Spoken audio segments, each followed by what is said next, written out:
Big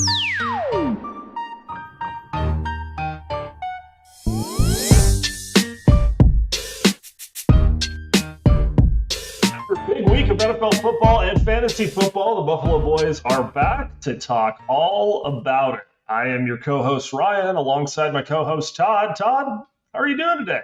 I'm doing well, Ryan. Doing well. It's a little cloudy down here in Miami. Yeah, hurricane's coming, right? It should be dodging us, so we should be all right. Good. Great to hear. Stay safe down there.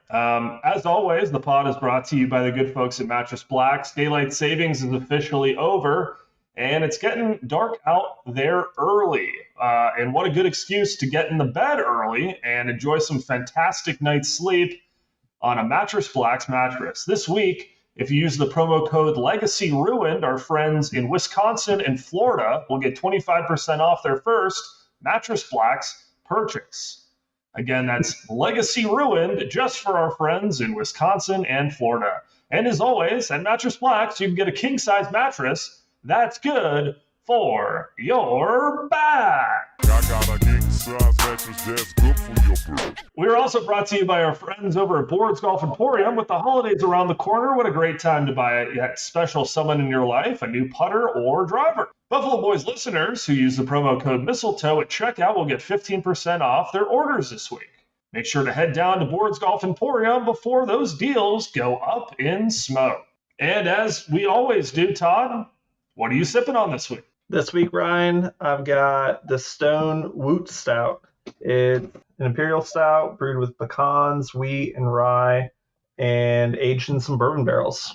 I love it. When I hear Woot Stout, it reminds me of the beer dispensary in Apex, North Carolina. I don't know if you remember that place. That was one of my first kind of go-to bottle shops when I was first getting into craft beer, and I believe I had my first Woot Stout there. And I've had a number of others since then, but to my recollection, it's always been a really solid imperial stout. So hope you're enjoying it. I am drinking water right now out of this very festive mug. My apartment complex is hosting a happy hour that is starting right now, and it goes till 7:30. And they're going to be having tacos and drinks. I'm hoping those drinks mean margaritas, so I will be drinking after the program. But drinking water right now. So cheers, Todd.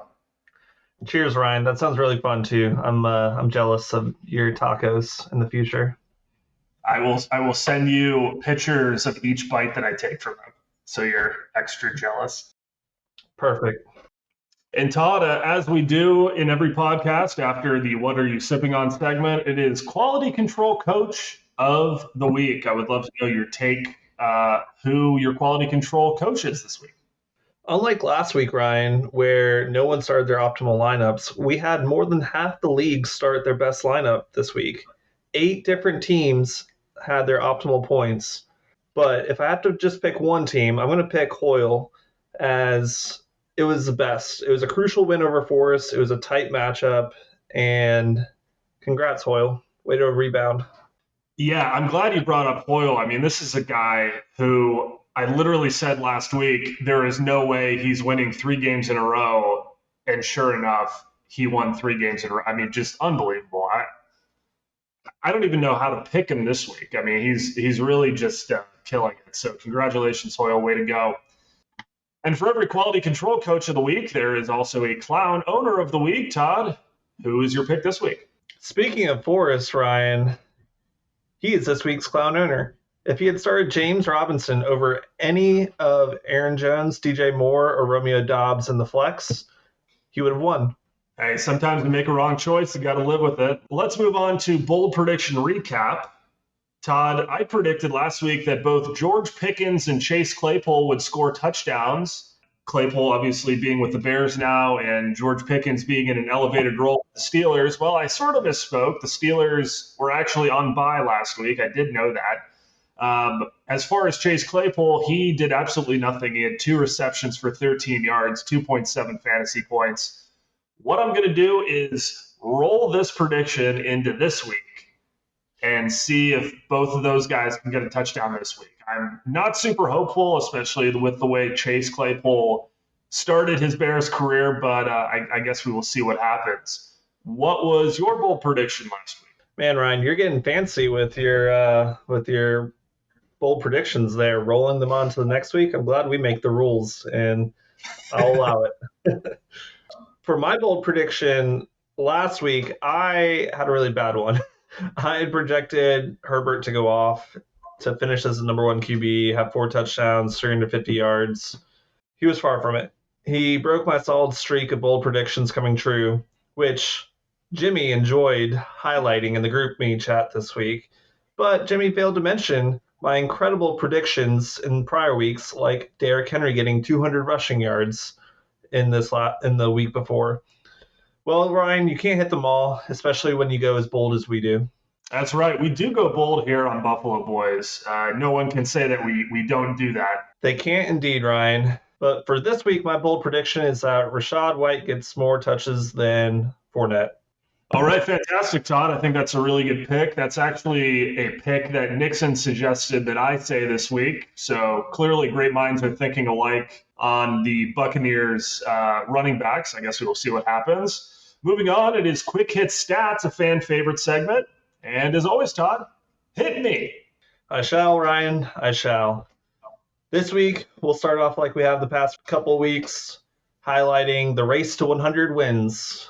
So it was a race between Jimmy, Nixon, and I. And last week, I had predicted that Nixon and I would get there, except it wasn't either of us. It was actually Jimmy. Jimmy, bravo. Hat off to you. Congrats. Congrats, Jimmy. Although I'm hearing some bad news. I'm hearing that the board of the 100 wins contingency has decided that they need to rebrand and become a bit more exclusive. And they've raised the win requirement to 110 for new members to the group /GroupMe. Well, Jimmy, better luck next season.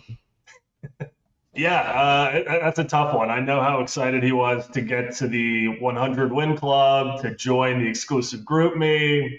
Sometimes timing just doesn't work out for you. So good luck next year, Jimmy. Jumping back into the quick hits, Adler was eliminated from the survival pool this week. No surprise given his bipocalypse. He didn't even start, 2 or 3 roster spots, Ryan?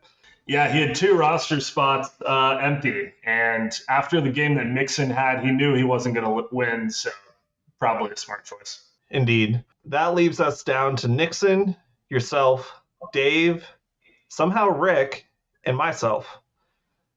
I'm betting you or Nixon will win Survivor ultimately. Well, thank you for the prediction going my way, Todd. I hope you're right. Yeah, I'm feeling pretty good about myself, so I guess we'll see what happens. As you should, Ryan, and as should the top 6 teams, as they appear to be breaking away. Will there be any late season resurgences? I don't know. I'm not seeing it from my team. I'm not seeing it really from Mims. I think Mike is too far gone at this point. Nixon's going to jump up, but not seeing it for the teams on the cusp here, Ryan. Yeah, as interesting as the playoff race is, / the playoffs will be, I'm really interested to see who ends up in last place, because I think a number of teams could potentially be there, right? I mean, you got Mike's team who, had a couple good weeks and now they've sputtered again. Mims hasn't really taken off. Hoyle, although Hoyle is killing it the last couple weeks. So, yeah, who knows? I mean, I can already hear Jimmy and Mike yelling at the podcast while they listen this weekend on their way to golf. They're already yelling that it's obviously my team. And I'll just say one thing. It's obviously not. And no rebuttal? All right. There it is. All right, Todd. Well, we heard it here first. I can't wait to see what they have to say in the group me. I'm sure there will be some discussion. Moving back into the remaining quick hits, Doug increased his lead on Luckiest Team. Now he has 1.53 more wins than expected. Conversely, Mike Simpson extended his poor luck and now has 1.47 less wins than expected. And that is just tough luck when you're trying to get in the playoffs. That's it for this week on Quick Hits. Thanks for that, Todd. I do have one NFL quick hit, if I may. I know this is a segment. Yeah, And I heard this one on a podcast that I was listening to recently, and I feel kind of bad bringing it up, but I thought it was just so interesting that I had to.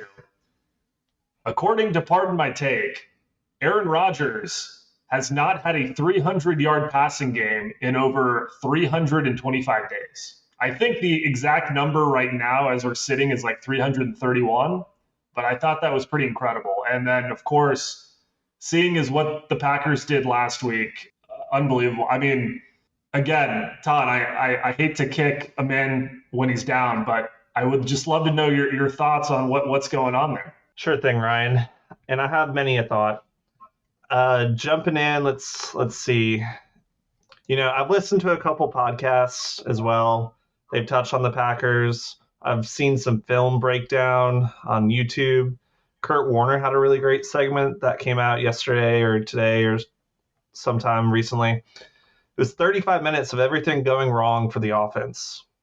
And let me tell you, it could have been longer. And that was only on the Lions game. In his breakdown, he showed 4 different plays where the primary receiver tripped at the beginning of his route. He just fell over, so Rodgers looks his way, and his receiver's on the ground. Then he looks the other way, and Sammy Watkins is running the wrong route. And then he gets sacked. And that just kept happening. Sammy Watkins, speaking of him, he was atrocious. Warner couldn't believe all the little things Watkins was doing wrong, where he was running the wrong route, where he was supposed to be using this technique, and you saw it on the very last play of the game. When you're running that route, you're supposed to press in and go to the open space, and instead he crossed the face of the cornerback, and Rodgers threw it where he was supposed to, but Watkins and Rodgers were on the same page, and Kurt wasn't like all roses and butterflies for Rodgers, but he was showing how the supporting cast was just really struggling. Like, no receivers were getting out of their breaks right. They're running the wrong routes. They're running the wrong depth of the routes, and how he just can't trust them, how the line's getting pushed back in his face. And like, there were several times when the receivers fell down that it would have been fine if they hadn't fallen, because, he would have been able to get the ball out. But because they fell, that caused extra time. And then someone was in his face, and then he had to throw the ball away. He just kept saying how the Packers were lacking in the details of route running. And it wasn't a perfect game for Rodgers, obviously, but another podcast I was listening to, they were saying how Rodgers no longer has an easy button. They were saying how, like, last year, they could always get it to Devontae. There was always an out for them. This year, there's no easy button. There's nothing to do when everything else goes wrong, when receivers slip, when the linemen get exposed. Every yard they get is hard. And despite everything going wrong so far, they are still 8th in offensive EPA per play. Like, they're still doing enough. And I have to believe that's at least in part largely due to Rodgers. The running game is also 9th in DVOA for rushing plays, but there's no yards after the catch. They're 32nd in the NFL. Once the receivers get the ball, they're just falling down. And they're 20th in explosive play rate. So they're just not getting these chunk gains. It's all nickel and diming people, and there's no room for error. And when people slip on the plays, there's no room for that, and they fall apart.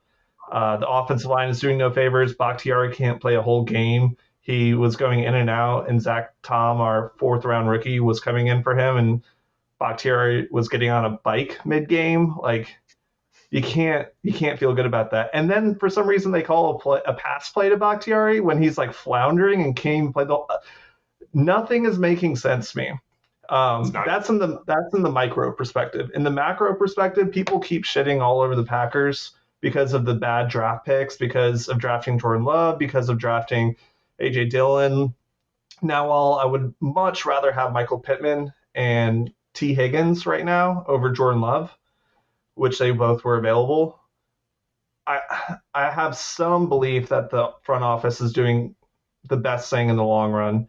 There's other players that are voicing without prompt that Jordan Love will be legit. Like, he'll be able to be a professional quarterback. And if we go to another, like, even if he's a mid-tier starter, that would be amazing, not having to wait a few years take a couple shots on quarterbacks.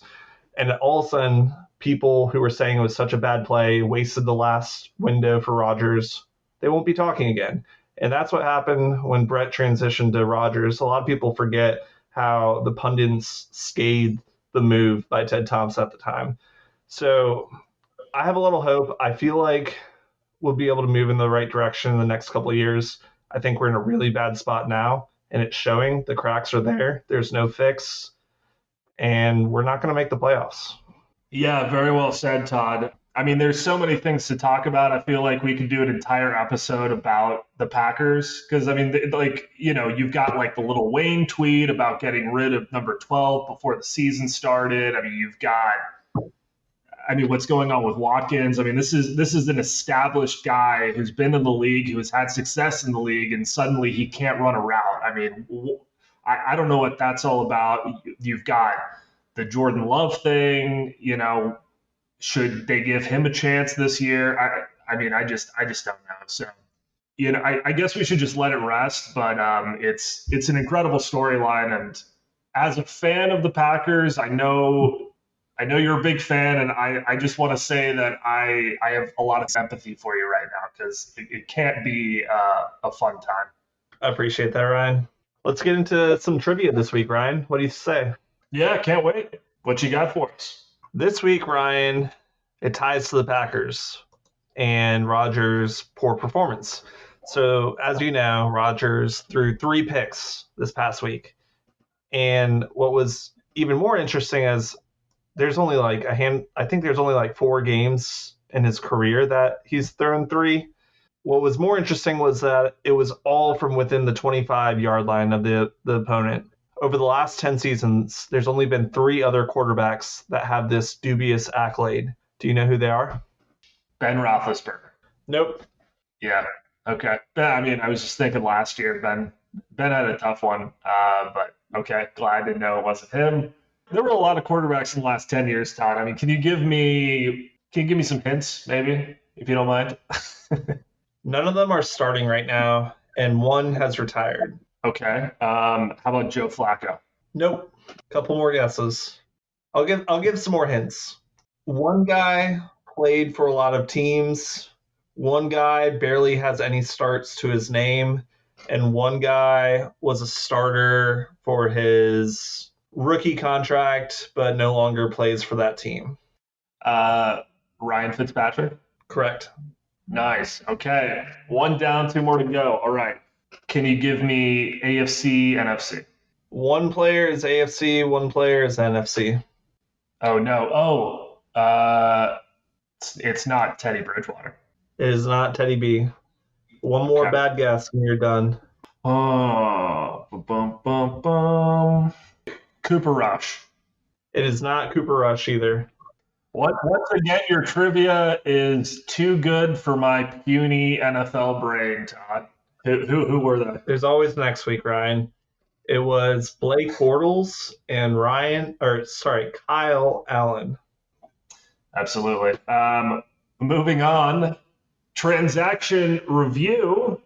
Todd, I know we had a couple waiver wire moves on Tuesday. Give us your takes on those. It was a boring, quiet week this week, Ryan, with the least amount of dollars bid and the least amount of dollars spent in a given waiver period. The only interesting waiver action this week was Nixon tying and winning 2 different bids on tiebreakers this week. So he tied having the same bid for Jaylen Warren and the same bid for the Titans defense, and on tiebreakers won both of them. So I thought that was pretty interesting. But outside of that, it was a snoozer. Yeah, and one waiver wire move that did not happen that I was surprised is the game I have against Doug. Doug's quarterback, Lamar Jackson, is on bye.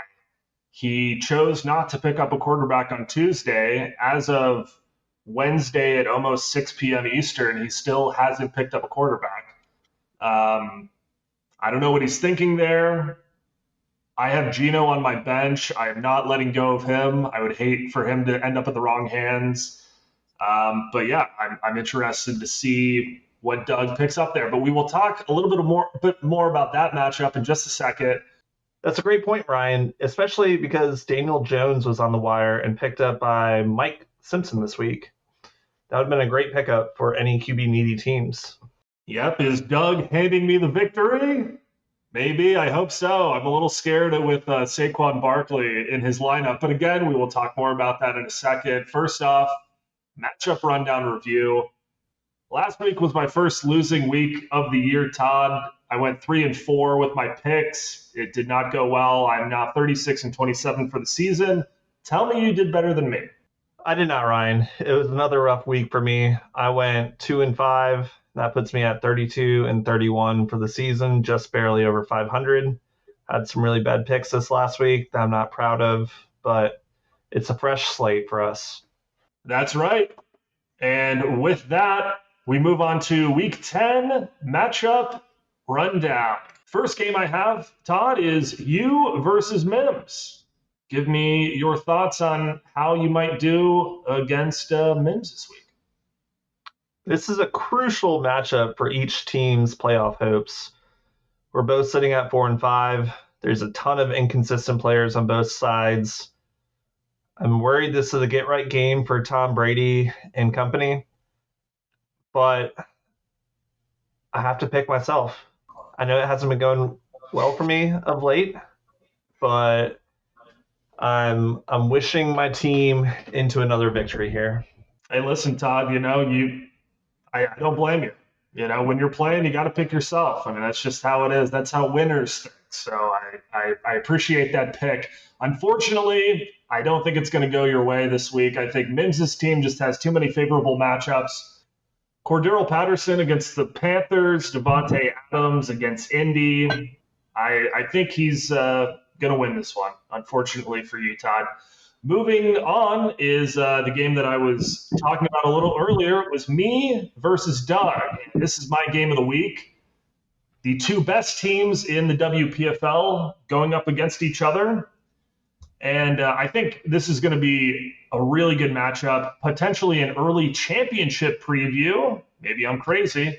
But here's what I'm thinking, Todd. I'm really scared of Saquon Barkley against Houston. Houston does not have a good running defense. We saw what Derrick Henry did against them. I think if Saquon stays healthy and has his A game, he could have a really, really big game against Houston.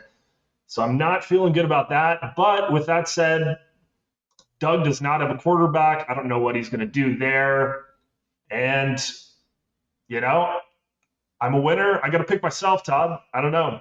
That's what winners do. I got to pick myself. So hoping for the best. What do you think? Well, I don't know how your team keeps doing it, Ryan. I wouldn't say that you're part of the two best teams in the league, other than that you have the record for it. And you can't dispute the record, so I'm not disputing that. But in terms of current roster construction, I don't know if Jonathan Taylor's coming back, and when he does, I wouldn't trust him behind that line. So I would give the nod closer to a Nixon or an Adler to be in that top two for roster construction. Regardless, though, it's all good vibes for your team, even though Doug's team on paper looks a lot better. But my money's on you this week. Awesome. Appreciate that, Todd. Moving on, it is Jimmy versus AJ, battle of the 6-3 teams. Who you like here? No Mixon, no problem for AJ this week. Despite Fields being the number one QB since week 5, I don't think he'll be enough to carry all the bad performances I'm anticipating from Robinson, from Juju, and Sutton. I think this is a really fun week this week with both teams starting a Washington running back, Gibson versus Robinson, and I think they're playing on Monday, if I'm not mistaken. Yeah, they're playing on Monday night. So this is going to be really fun to see which running back actually wins it. I'm anticipating it's going to be a close one. It's going to come down to that Monday night game, and we're going to be hearing a lot of AJ just talking himself off a ledge and Jimmy being annoyed. So looking forward to that one in the chat. Absolutely. I think this is going to be a great matchup also. I think Jimmy has the slight advantage, but I think it's going to be high scoring. It's going to be close, and it's going to go down to Monday. So looking forward to that one. Next up, Adler versus Nixon. Tough loss for Adler last week, but I think he has this one. What do you think, Todd? I'm on the other side here. I've got faith in Nixon's team. This week, Minnesota is finally having to start playing a team with a winning record. They haven't, I think, of their 7 wins, only one of them came against a team with a winning record. So they're playing some stiff competition finally, which could be bad for Nixon's team, but I still think Nixon has enough firepower to take Adler down this week. And last about Nixon and Adler is that this is my game of the week. It's been fairly even all time. Adler holds an 11-7 advantage. This rivalry has swung massively over time. Adler had a 7-game win streak at one point, followed by Nixon having a 4-game win streak, and that was followed by Adler having a 4-game win streak. But Nixon won last year, so it's got to be another 3 years for Nixon. Sounds great. Next is Forrest versus Neil. Who are you feeling in this one? Well, I've lost faith in Forrest. I've picked him too many times. He's been letting me down, and Neil's trending in the right direction. I see this as a huge game for Olave this week, as Pittsburgh has been struggling against opposing receivers of late. So I'm taking Neil this week. Interesting pick. I don't necessarily disagree with you and the state of our secondary there in Pittsburgh, but I like Forrest here. I don't love Taylor Heineke against the Eagles. I know Justin Herbert is going up against San Francisco. That's not an ideal matchup, but I think Forrest has too many tools in his lineup, and he's going to pull this one out. I should mention, though, Ryan, that maybe just potentially the Steelers get a little bit better in their secondary by TJ Watt coming back this week. He's set to return, and that bodes well for your defense. You know what, Todd? I had not heard that. That is great news. If you remember week 1, and of course you do because we were watching those games in Miami together, that Pittsburgh defense that showed up against the Bengals, now granted the Bengals aren't necessarily the Bengals of last year, but that defense played so well. They were so exciting to watch. If even half of that shows up against New Orleans, I can't wait to watch this game. It could be a victory for Pittsburgh, so we'll see what happens. Moving on, Rick versus Dave. I've got Dave here. Sorry, Todd, I just can't trust Aaron Rodgers, especially against a capable Cowboys defense. I think Dave will pull it out. What do you think? That's a good point that you mentioned with the Cowboys coming to Lambeau to play the Packers. There's been some interesting talking points with Mike McCarthy coming back home, and he was getting teary-eyed during his press conference. But despite the last, 8 or 10 years, every time the Cowboys come to Lambeau, they walk away with a loss or a coach being fired, which happened in the past. I'm with you. I don't think Aaron Rodgers is going to be able to do it this week. I don't think anything gets fixed.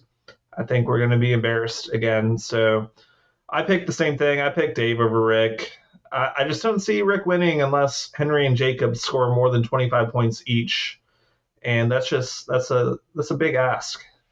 Absolutely. And last but not least, well, perhaps least, this one is going to be a real stinker. It's the battle of the Michaels, Hoyle versus Simpson. Take it away, Todd. Who you got? While currently Hoyle's projected for more, I can't pick him. He's caused me a couple L's in this past week, but, still not going to pick him. I like Mike's matchups better, and that's Mike Simpson, of course. Okay. I understand where you're coming from. I'm almost scared to pick against Hoyle at this point. So, yeah, I'm going to pick him. I think this could be a really close one. I like Mike Simpson's pickup of Daniel Jones, as you mentioned. I'm glad we got a couple where we're on the opposite side of the fence, so I can finally catch back up and get back into the lead. There you go. I guess we will see what happens. Moving on, breakout of the week review. As I mentioned earlier, Todd, my breakout and my bold prediction were the same last week. It had to do with Claypool and Pickens. Obviously, Claypool didn't do shit, but I'm using that pick for this week as well. So that's going to be my breakout of the week and my bold prediction. Remind us what your breakout of the week was last week. Last week, I predicted that Big Bob Tunyon would have a big game against the Lions, as they had been really bad against tight ends. I said it would be a 2-touchdown, 80-yard game. That was a huge prediction, and it did not go my way. Moving on. And last but not least, it is weekly wager. Todd, tell us your weekly wager of the week. This week, it ties to the Survivor contest. So I already mentioned the 5 teams left in Survivor. Just to recap, that's Nixon, Ryan, Dave, Rick, and myself. Just like I said during the matchup rundown, I've got Dave over Rick, and I think it's going to be a really low-scoring game again, and it will lead to Rick being kicked off the Survivor pool. $5 for anyone that thinks it will be someone other than Rick. Okay, Todd, I like your Rick prediction. I don't know if I want to give you my $5, but I'm interested to see if anybody else will take that bet. Thank you as always, and that concludes another episode of Buffalo Boys. As always, good luck, everyone, and we will talk to you next week. And I hope everyone sleeps well tonight on their Mattress Black's mattress, because I know I have. I might have been sleeping too much, honestly, Ryan. It might be causing some fantasy poor play on my side, but other than that, don't get buffaloed.